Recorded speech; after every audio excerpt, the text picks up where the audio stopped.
Presiden Joko Widodo menyempatkan bertemu dengan warga korban lumpur Lapindo. Presiden berjanji menyelesaikan proses ganti rugi hingga September mendatang.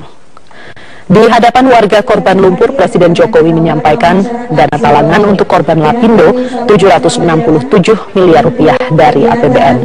Tahap pertama sudah dibayarkan beberapa waktu lalu sebesar 155 miliar. Yang kedua akan digelontorkan dalam waktu dekat sebesar 164 miliar rupiah. Presiden juga telah perintahkan Menteri PU dan Kepala BPLS untuk segera membayarkan tanpa ditunda. Presiden Jokowi juga meminta uang yang didapat warga bisa digunakan untuk hal yang produktif.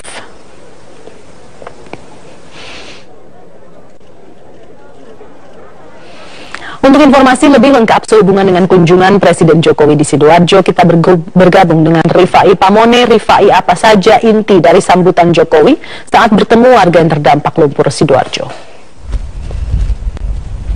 Sesaat sampai di titik 25 tanggul penahan lumpur Sidoarjo Zelda, Presiden Joko Widodo yang didampingi tidak hanya oleh Menteri Pekerjaan Umum dan Perumahan Rakyat, namun juga oleh Menteri Sosial, menyatakan dalam pidatonya beberapa hal secara teknis, yaitu terkait dengan seluruh proses atau prosedur validasi dari korban lumpur Sidoarjo selama beberapa bulan terakhir terus secara intensif dilakukan, dan pemerintah telah menyiapkan dana talangan sebesar 767,5 miliar rupiah setidaknya dari APBN untuk digunakan oleh PT Minara Lapindo Jaya dengan koordinasi bersama dengan Badan Penanggulangan Lumpur Sidoarjo menggantikan atau sebagai konsekuensi dari dana ganti rugi bagi 3.324 berkas kepala keluarga yang telah menantikan dana ganti rugi selama 8 tahun terakhir. Secara khusus seperti yang sudah Anda sampaikan, Zelda, dalam informasi sebelumnya,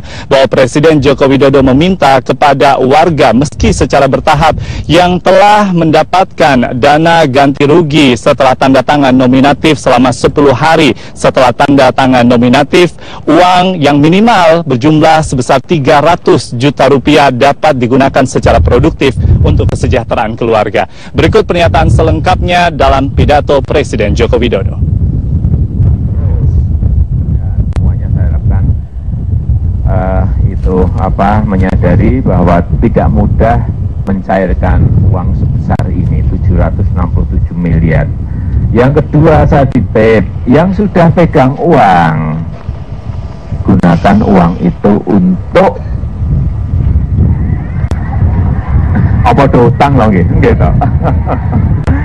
Yang pertama, ya kan, mestinya untuk beli tanah lagi, untuk membangun rumah lagi. Kalau yang sudah ada ya tinggal nutup. Ngoten. Jenengan takone masih kurang terus. Ya, yang paling penting itu dijaga, jangan sampai untuk membeli hal-hal yang bersifat konsumtif. Harusnya dimanfaatkan untuk hal yang produktif. Zelda. Rifai, lalu usai kunjungan Presiden di area lumpur Sidoarjo, apa kemudian yang menjadi tindak lanjut proses pencairan ganti rugi?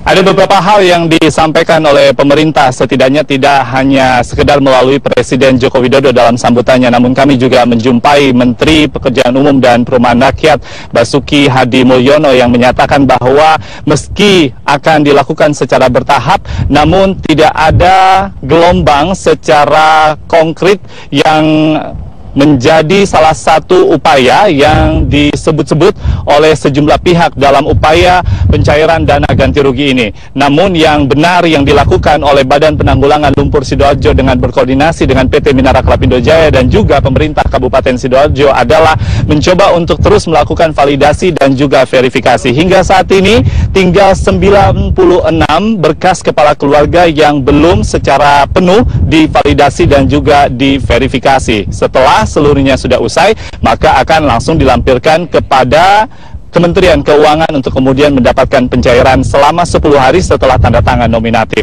Seperti yang sudah kami sampaikan, Zelda, bahwa pencairan ini berlangsung secara bertahap, maka ada sebagian warga korban lumpur Sidoarjo yang belum mendapatkan ganti rugi.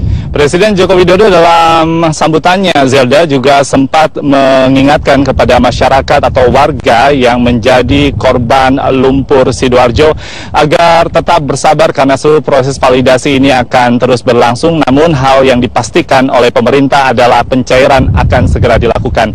Bila tidak ada aral melintang, maka target pemerintah pada akhir September 2015 seluruh proses pencairan dana ganti rugi tersebut bisa terselesaikan. Namun yang perlu diingat, dalam jangka panjang tentunya aset yang berada di atas 634 hektar kolam penampungan lumpur Sidoarjo ini selama dalam proses pencairan tentunya menjadi tanggung jawab dari PT Minara Klapindo Jaya. PT Minara Klapindo Jaya juga diberikan sebuah kewajiban oleh pemerintah dalam perjanjian dana talangan ini untuk mengembalikan dana sebesar 767,5 miliar tersebut kepada pemerintah setidaknya dalam 4 tahun ke depan. Apabila tidak dilakukan, maka seluruh aset yang berada di atas luasan areal 634 hektar ini akan menjadi milik pemerintah.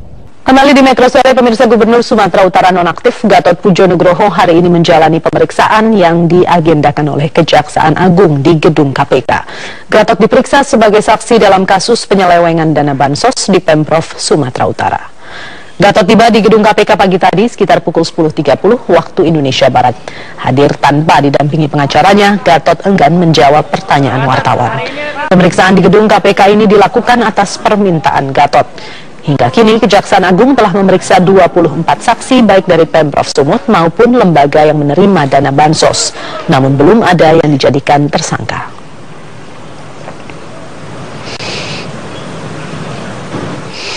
Hari ini adalah hari kedua wawancara tahap akhir bagi 19 calon pimpinan KPK. Ada 7 capim yang menghadapi pertanyaan dari panitia seleksi, diantaranya adalah PLT Wakil Pimpinan KPK Johan Budi dan mantan Ketua MK Jimli Asyidiki. Di hadapan panitia seleksi, Johan Budi menjelaskan peran dan tugasnya selama bertugas di KPK. Beberapa pengalaman menjadi sorotan termasuk saat KPK dilanda krisis kepemimpinan. Tim Pansel juga menanyakan soal perkembangan sinergi antar lembaga penegak hukum.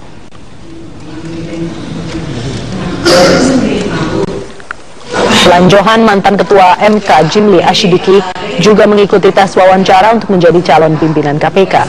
Jimli menjelaskan soal rencana penguatan kerjasama dengan Polri. Panitia seleksi pimpinan KPK juga menanyakan soal hukuman mati terhadap koruptor, dan mengenai hal ini Jimli menyatakan dirinya menolak hukuman mati kepada koruptor.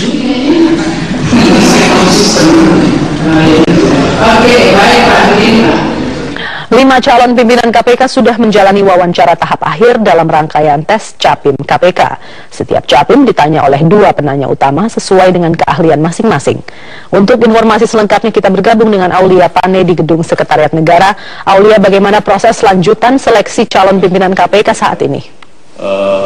Dan kenyataannya saat ini wawancara terbuka dalam rangkaian tes seleksi calon pimpinan KPK saat ini masih berlangsung, dan sejak kemarin sampai dengan hari ini totalnya sudah ada 12 orang calon pimpinan KPK yang mengikuti sesi wawancara terbuka di Gedung Setnek Jakarta Pusat ini. Dan saat ini yang baru saja selesai menjalani sesi wawancara adalah Laode Muhammad Syarif yang merupakan dosen Universitas Hasanuddin sekaligus juga konsultan hukum lingkungan. Dan tadi juga Pansel KPK ini sempat menanyakan beberapa pertanyaan kepada Syarif yang seorang akademisi ini seputar popularitas jika dirinya terpilih menjadi pimpinan KPK. Namun Syarif tadi menjawab tidak akan terpengaruh dengan popularitas yang ada dan tidak akan sibuk melayani panggung popularitas.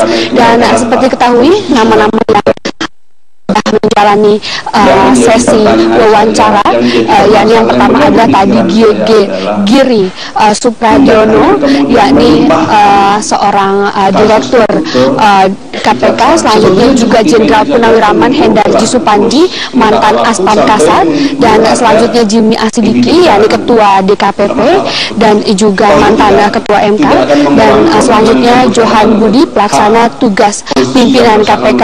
Dan sebelumnya juga panitia tim seleksi KPK ini melibatkan sejumlah asesor yang berasal dari berbagai latar belakang seperti hukum, SDM, dan juga organisasi serta psikolog senior selain itu juga pansel KPK mempertimbangkan hasil penelusuran rekam jejak yang dilakukan oleh masyarakat sipil, kepolisian, kejaksaan, PPATK, BIN, dan KPK sendiri.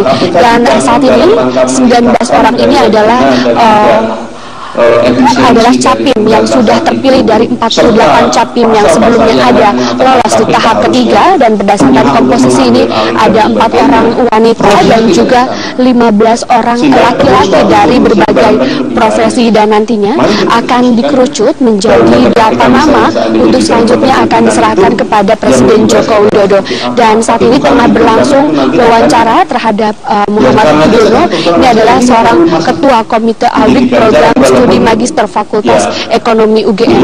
Dan berikut adalah wawancara terbuka Muhammad Gudono, calon pimpinan KPK. Pusat perhatian, ya, center of attention-nya sudah oke, haknya sudah dihormati di satu sisi, dan secara hukum memang tidak apa-apa, Bu.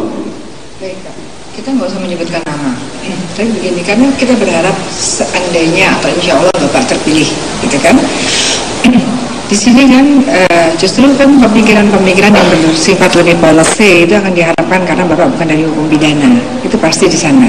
Artinya kan begini, kalau saya menawarkan satu solusi, putusan tentang pra-peradilan itu mestinya kan tidak serta-merta kemudian kasusnya tidak bisa dijalankan hanya karena KPK tidak punya SP3. Saya menawarkan satu pemikiran, seharusnya putusan itu dieksekusi saja. Eksekusi putusan tentang pra-peradilan. Oke, kalau kita kalah, setelah itu lakukan lagi penyelidikan lagi, diawali lagi.